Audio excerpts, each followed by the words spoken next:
There are two generations of Mercedes CLK, a fancy-sounding name that amounts to nothing more than just the two-door version of the C-Class sedan, coveted by middle-aged real estate agents who prefer to call themselves realtors. Excuse me, that's a registered trademark. Don't care.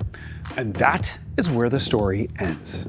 Or would be. Except there's another story too. Over its two generations, cars with CLK badges dominated in racing, beating everything from DTM legends to McLaren F1 Longtails.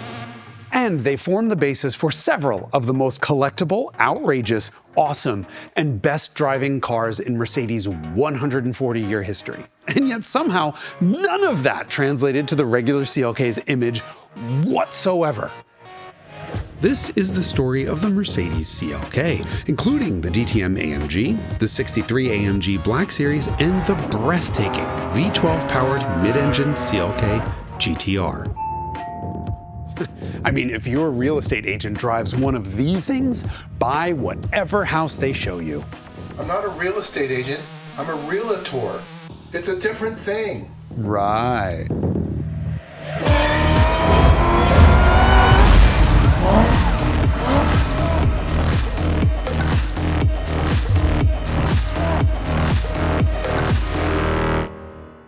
If you like this particular CLK DTM, you're in luck because it'll be for sale at this year's Broad Arrow auctions at the Amelia Island Concours, both of which are driven by Haggerty. There's a link with more information below.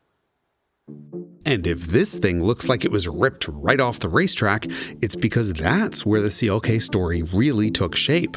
Unexpected, perhaps, based on the stuffy image of the road car. But remember, the CLK is a two-door version of the C-Class sedan, and that baby Benz lineage gave Mercedes overall wins in the German Touring Car Championship in both its first and second generations. But in 1996, just as the coupe version of the baby Benz was born, the DTM series fell apart.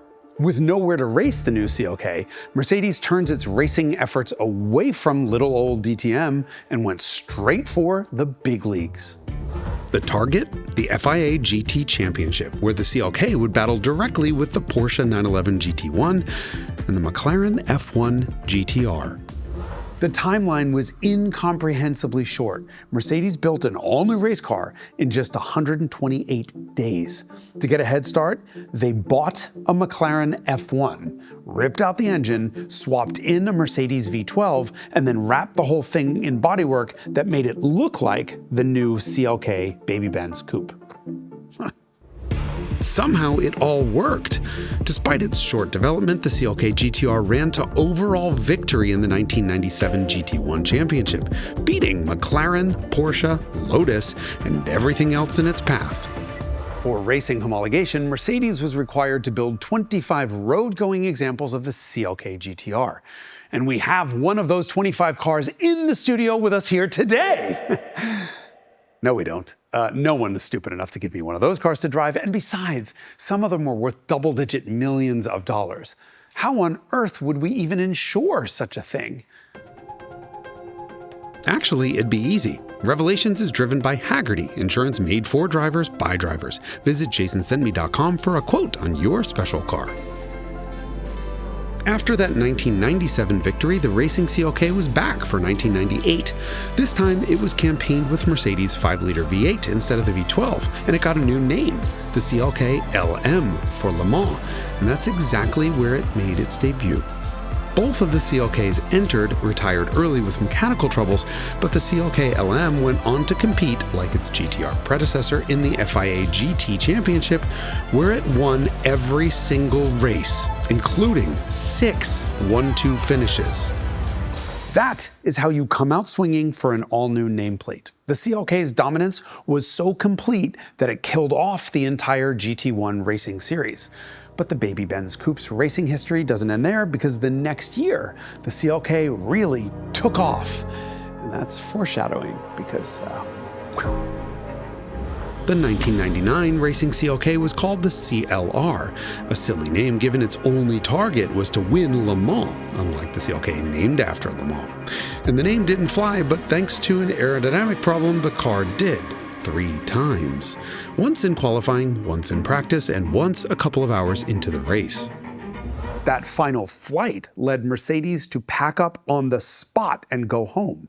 It spelled the sudden and immediate end to the CLR's racing career, but also convinced Mercedes to immediately withdraw from all big league racing. Instead, they went back to the Little Leagues and back to the German Touring Car Championship, tail between their legs, with the CLK DTM.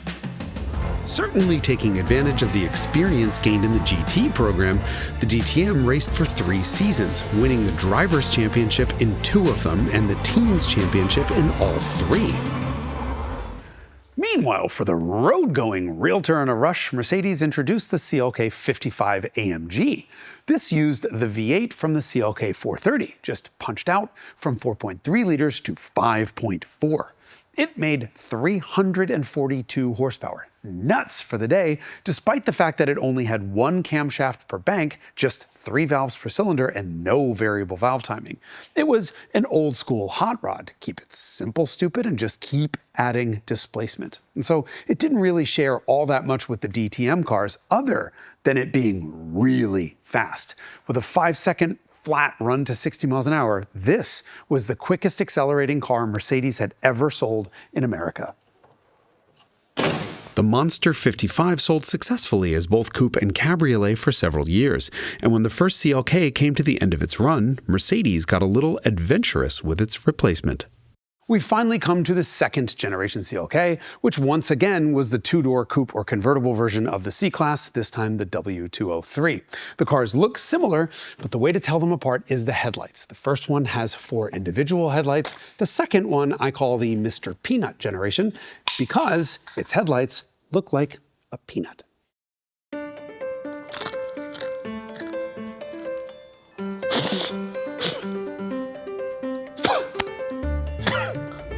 The hardtop CLK was now a pillarless coupe, a throwback to the past. Ironic since this new baby Benz finally celebrated the long overdue switch to rack and pinion steering, which should have been done decades earlier. This was also the height of the Daimler-Chrysler cost-cutting era, and so some of the interior materials and switchgear are a little more Dodge Neon than they are engineered like no other. Still, the CLK earned really positive reviews, both in coupe and convertible forms, because of its overall competence. And that's in everything from the 3.2-liter V6-powered CLK 320, which was the base car in the US, all the way through the CLK 500 with its 5-liter V8. But it was the new CLK 55 AMG that really got the attention of the enthusiast press.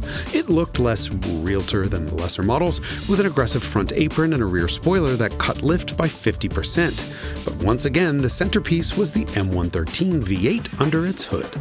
The 5.4-liter now made 362 horsepower, 29 more than the contemporary BMW M3. Despite its 3,800-pound curb weight and slush-o-matic 5-speed, it was even faster than the benchmark Bimmer in a straight line. And that AMG version wasn't just more power. It was, to quote Car and Driver, holistically upgraded from lesser CLKs. Engine, transmission, suspension, brakes, wheels, tires. And the results are spectacular. Not as spectacular, however, as what the CLK was doing on the racetrack at the same time, because that was nuts. The second-generation CLK DTM debuted about the same time as the street car, and it comprehensively decimated that 2003 season of the German Touring Car Masters. AMG took first, second, and third places in the Drivers' Championship, with the overall winner, Bernd Schneider, scoring points in every single race of the season. In the Teams' Championship, Mercedes-AMG also took first and second places. And in the Constructors' Championship, Mercedes took first, with more than 2.5 times the points of second-place Audi, and 4 times the points of third-place Opel. The CLK's dominance was complete, and so Mercedes decided to throw itself a party. The 3-pointed star of that party would be the CLK DTM AMG. And this is a full circle moment, because the race cars were styled to look like the road cars, but this is a road car styled to look like the race cars that had been styled to look like the road car. Sadly, as a road car, these vents are non-functional. They were placed there, you could say, to enhance curb appeal.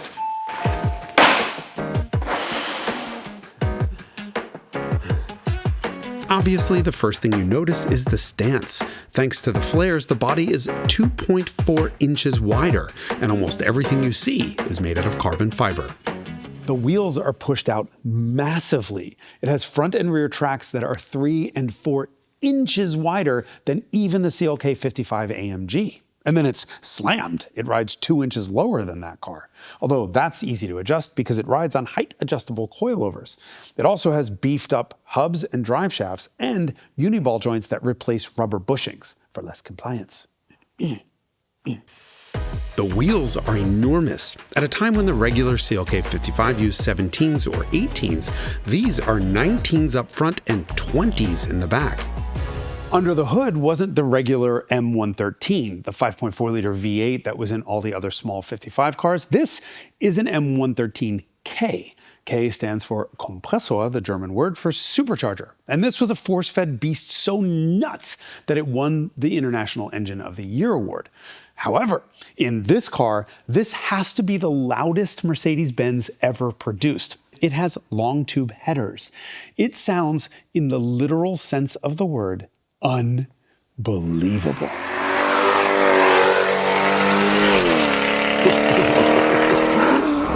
This same supercharged engine was, at the time, being shoved in the Mercedes McLaren SLR and some other big Mercedes AMGs.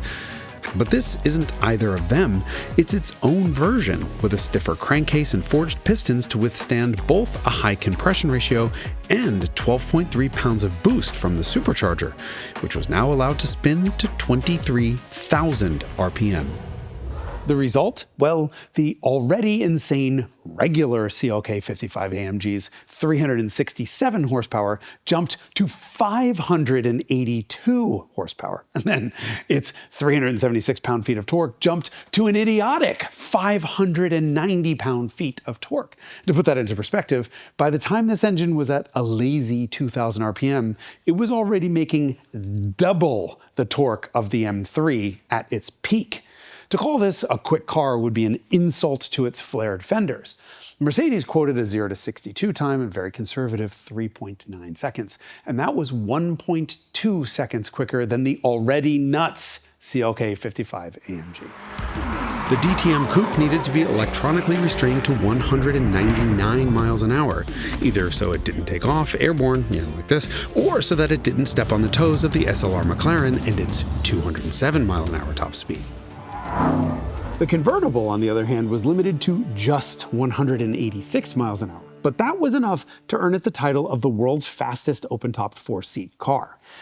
After driving this thing, I would argue this is the world's best way to make 4 people scream with laughter in a tunnel.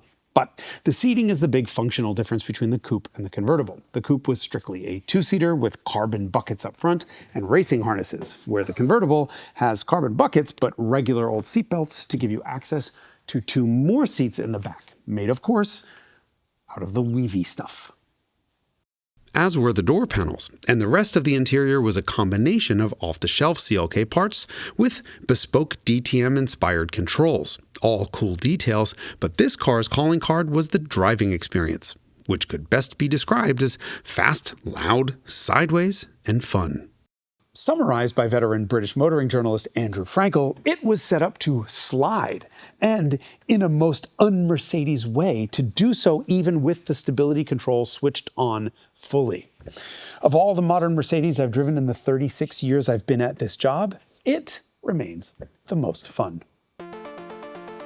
Mercedes built just 100 coupes, and then 2 years later, 80 convertibles, all for the European market.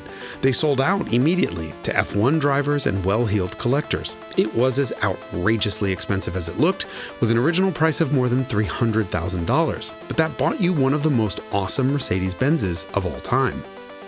In terms of outrageousness, this was certainly a high watermark for both Mercedes and AMG. And while the 55K engine was something of a wonder, what AMG did next was something no one would have predicted. They said goodbye to the Mercedes-Benz corporate family of single overhead cam, 3-valve per cylinder engines, and made their own V8 from scratch. The M156, known as the 6.3 engine, was designed by the father of the Porsche Carrera GT's V10. And even Mercedes boasted that it didn't share a single part with any other Mercedes engine. It went on to win 4 more International Engine of the Year awards, and a class action lawsuit for blowing up, but that was just teething problems, and that's not important right now. It was, Mercedes claimed, the first production automobile engine to combine the high-rev concept with big displacement. 6,208 cc and 7,200 RPM made for huge power and incredible noises, and the first time many people heard it was, of course, on the racetrack. One of the 63 engine's first public appearances was the 2006 season Formula One safety car. It was the same C209 chassis CLK with the new AMG V8 shoehorned in it, all modified for enough pace to keep the Formula One cars warm. The roaring, hairy-chested V8 certainly brought attention to the new engine, but the elegantly flared fenders and the forged machined Alcoa wheels were showstoppers. And Mercedes sold a road-going version of the safety car, the CLK 63 AMG Black Series. Let's recap this car's lineage for a second, because the Black Series is a street car made to look like the F1 safety car, which itself was made to look like the CLK race cars, which were styled to look like the CLK road cars. There will be a quiz. Unlike the 25 CLK GTRs and 180 DTMs, the Black Series even came to America, and in relatively large numbers. Total production was around 700 units, with about half of them sent here. There was a regular narrow-body CLK 63 for sale in the US in convertible form only. With the new engine, it made 475 horsepower. That's 113 more than that already fast outgoing 55. Once again, it blew the doors off of the BMW M3, landing, as Car and Driver pointed out, within a sneeze of the Ferrari F430. Yeah, this was that fast. Achoo. And the Black Series was even more outrageous than that. With a 25 horsepower bump, it made an even 500. The body looked almost identical to the safety cars, though it was even more extreme. The fenders were made out of plastic rather than carbon fiber, but added vents. And the rear diffuser housed a separate radiator to keep the differential cool while you're doing drifts and burnouts. The suspension was once again fully adjustable, like the DTMs had been, and the track width was again enormous. This was pushed out to E-Class width, a full size wider than the rest of the body. Boom, boom. Which incorporated visible extra bracing both at the front strut towers and in the trunk. The stripped-down two-seat interior smelled like the inside of a brand new racing helmet, which was awesome, because what the Black Series really did was give the CLK race car handling. And so, appropriately, Mercedes held the press launch for this car at a racetrack, Willow Springs. I was there, and the Black Series was perfect. Unflappable balance, great traction, and the best steering of any Mercedes ever produced. And with 125 fewer pound-feet of torque than the DTM's 5.4-liter, it needed to be revved a little to go from insane to unconscionable, just as God intended. To say I love this car was an understatement. It wasn't just the most outrageous Mercedes ever, it was the spiritual successor to the 190e Evo 2, just with a steroid abuse problem and a penchant for random violence. Actually, the violence wasn't all that random. You could blame most of it on the transmission. See, the new 7-speed, like the DTM's old 5-speed, couldn't blip the throttle on downshifts. So it would just slam it into a lower gear and lock up the rear tires like someone had pulled the e-brake. After the Black Series press launch in sunny and dry California, I nominated it for the 2008 Automobile Magazine All-Stars, which meant we took one with us to the cold, wet, leaf-covered roads in the mountains in Kentucky and Tennessee. And our editor-in-chief, Gene Jennings, is driving one and requests a downshift, which she doesn't get. But the computer didn't ignore her request, it just stored it, like a grudge, and then deployed that downshift when Jean had finally slowed down enough because she was in the middle of a really tight bend on a really tight, narrow bridge. And she spun it violently. She was so furious. But she didn't hit anything, except for me in the face when we got back to the office, because she was like, "Your beloved Black Series tried to kill me." And I was like, sarcastically, I'm like, duh, look at it. It looks like an axe murderer. It was just acting the part. Ow. Gosh. Gene had stumbled on the Black Series' only real problem, and the only thing keeping it, in my opinion, from being perfect, its transmission. For the record, thanks to the march of time, this is a somewhat solvable problem. Some tuners have figured out how to program it to behave like the later C63 Black Series, which matches revs on downshifts. This particular Black Series is even better because its hero of an owner had it swapped to a 6-speed manual. And that does more than just fix the transmission problem. It allows you to interact directly with the M156 AMG V8. And we didn't know how good that engine actually is. The response is unbelievable. This whole package is chef's kiss. And as far as I'm concerned, without a doubt, the manual swap Black Series is the coolest AMG money can buy.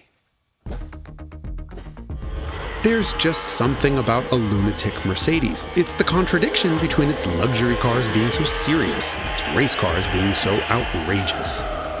That was the problem with the CLK. It didn't matter how many racing series it won, none of that translated into street cred. Until these two incredible variants of a car that would otherwise have only ever appealed to your local real estate agent. I'm a realtor. Oh my God, I know it's a registered trademark of the National Association of Realtors, blah, blah, blah. But by the way, there is no extra A in there. It's realtor, not realtor. That'd be like me walking around going, I'm a journalist. Look at me, a journalist. Oh, whatever.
Chirping first on the way up.